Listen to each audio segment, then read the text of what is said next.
you sign Congress's border deal? I have to study it. I'm not happy about it. It's not doing the trick, but I'm adding things to it. And when you add whatever I have to add, it's all going to happen where we're going to build a beautiful, big, strong wall that's not going to let criminals and traffickers and drug dealers and drugs into our country. It's very simple. So I can tell you that, am I happy at first glance? I just got to see it. The answer is no, I'm not. I'm not happy. I'm not happy either. Nobody should be happy. The president has every right to be angry.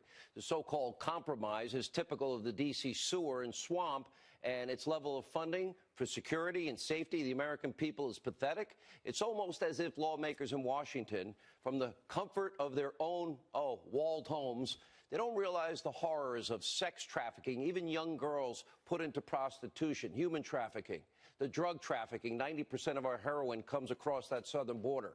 It occurs every single day of every week, of every month, of every year. It's almost as if they just don't care. In the past 2 years alone, criminal, illegal aliens have been responsible for 100,000 assault charges, 30,000 sexual assault crimes, and 4,000 murders and homicides. It's as if they don't care. And that yesterday, by the way, 330 illegal immigrants, including many unaccompanied minors, were apprehended west of El Paso, where there's no border wall. It's almost as if they don't care about the angel moms and dads that we have interviewed on this very show. Children, their kids, senselessly taken by people who crossed, their lives taken by people that crossed these borders illegally. Have any Democrats actually called any of the families of these victims? Now, it would be perfectly reasonable for President Trump to reject this bill. Now, there's another solution, maybe even a better solution. I'm not as concerned as some other conservatives if the president signs the bill, but there's a couple of ifs. Step one, president decides he wants to sign the compromise, which would guarantee the $1.375 billion down payment for the wall. Okay, that money can be used immediately. Now, if he takes step two, which is the president utilizing money he's identified, some $900 million for additional construction that is already available for the administration's discretion. That would be about $2.3 billion. But the important third step needs to happen simultaneously. And that would be the president would need to declare a national emergency. This is the time. That is a necessity. And the president, I think I know him pretty well, telegraphed that very thing just today. You just heard him indicate a coming plan that he would find the other monies on top of whatever Congress gives him. Now, that would allow the administration to access billions more in wall funding. And by the way, the national emergency would be challenged, as we always see with the Democrats. They'll go judge shopping in California or Oregon or Hawaii. Then they'll go to the Ninth Circuit. And then, because of all the constitutional issues involved, being number one, an emergency, separation of powers, the president's role as our commander in chief, I think the president is on very firm legal grounds, given the national security risks that are stemming from a porous southern border. And additionally, the president has even further authority, which the Supreme Court, I'm sure, would look at. And that would be a real law, 10 U.S.C. 284. That gives the president, in other words, the executive branch, the authority for the construction of roads and fences and the installation of lighting to block drug smuggling corridors across international boundaries of the United States. Now, despite what the haters on both sides of the aisle are telling you, remember, before 2016, I always shoot straight with you. I've known this president for over 2 decades. And I told everybody, went out on a limb and said he is going to keep his promises and that he'd govern as a conservative and that he would work tirelessly to improve the country. Well, let's see, the biggest tax cuts and the burdensome regulation. He's too originalist on the Supreme Court. Yeah, I was right. The haters, the never-Trumpers were wrong. And that's exactly what he's done. And I'm telling you right now, it's not going to be any different with securing our nation's borders. He is tenacious, and he will fight to get that wall built. And guess what? The vast majority of the American people, well, look at this CBS News poll. They support him. 72% of Americans agree with the president and his policies on immigration. And by the way, some good news breaking also tonight. The president just tweeted, quote, was just presented the concept and parameters of the border security deal. We'll be getting Almost $23 billion for border security, regardless of what they give us, meaning Congress, wall money. It is being built as we speak. Let me interpret that for members of Congress and the hate Trump media. Sounds like a national emergency is going to be declared, but I have no insider information. So Democrats have agreed to over $1.3 billion and billions, by the way, more for border security. And Democrats are now agreeing to fund something, by the way. This is amazing because they were referring to building walls as immoral just a short time ago. Now they're funding these immoral behaviors. Watch this. We know that walls do not save lives. Walls end lives. We are aghast that he wants this giant 30-foot wall to be the symbol of America.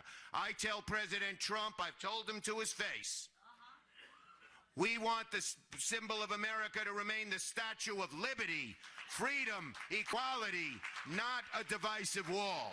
I don't support a wall. I believe in border security. I think a wall is not a smart way to make us safer. A wall is an immorality. It's not who we are as a nation. Chuck Schumer and all the Democrats supported that wall in the second term of Barack Obama. But now that Trump wants it, they can't support anything Trump wants. Notice that old bozo O'Rourke down in El Paso actually said that walls make us less safe and end lives. Wow. Maybe someone should warn Americans about the serial killer walls making us less safe today. Thank you, Bozo, for your important input and your warning. But guess what? It gets even more absurd. Many on the left have recently referred to border security efforts as racist. Watch this. Foundation of the wall is hate. It's fear. Yep. It becomes fear of the other. And then it becomes fear of brown people. And it becomes fear of caravans and fear of invasions and fear of MS-13. Blatantly attempt to stir up fear of people of color, of brown people. Nah, it has nothing to do with the fact that many Americans have been murdered and there's sexual assaults and there's, all sorts of violent assaults and heroin, 90% of it coming into our country, and we have an opioid epidemic. Really, we're going to play the race card here? And I'll grant you, 98% of the people that cross that border illegally just want a better life, that which we take for granted as Americans. But playing politics with safety, security, even life and death, well, that's just the tip of the iceberg in terms of America's now radical, extreme, new Socialist Democratic Party.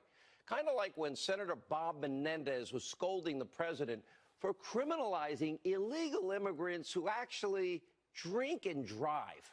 Watch this. The president's zero-tolerance policy that has turned everyone, regardless of their record, into a criminal. For example, if you cross the border undocumented, he has now made you a criminal. He is creating that problem by turning people away who legitimately seek asylum.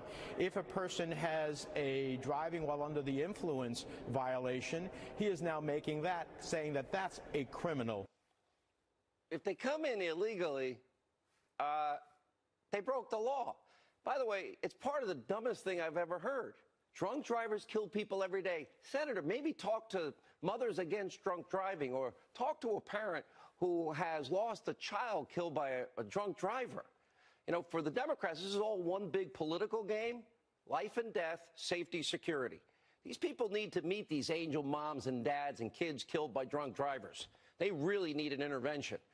Sadly, the only thing they care about is keeping the government open, making the president look bad, even denying DACA and Dreamers things they say they want, and helping furloughed employees. No, nothing trumps hating Trump. The president fighting a life and death battle. Democrats are fighting for virtually nothing here, except that which they supported a couple of years ago. The president now has rightly made protecting our nation's borders and preserving American life his number one priority. We all know the statistics. Radical socialist Democrats, they're calling walls immoral. They now advocate even for infanticide during the birth process, 9 months into pregnancy, calling for a ban of most forms of electricity, the lifeblood of our economy, fossil fuels, pushing an end to the consumption of meat, because cows and flatulence, and yeah, being associated with some of the most bigoted, hateful anti-Semites in the country. This party, Democratic Extreme Radical Socialist Party, is a real-life dumpster fire. It's unfolding before our eyes. I told you this would happen.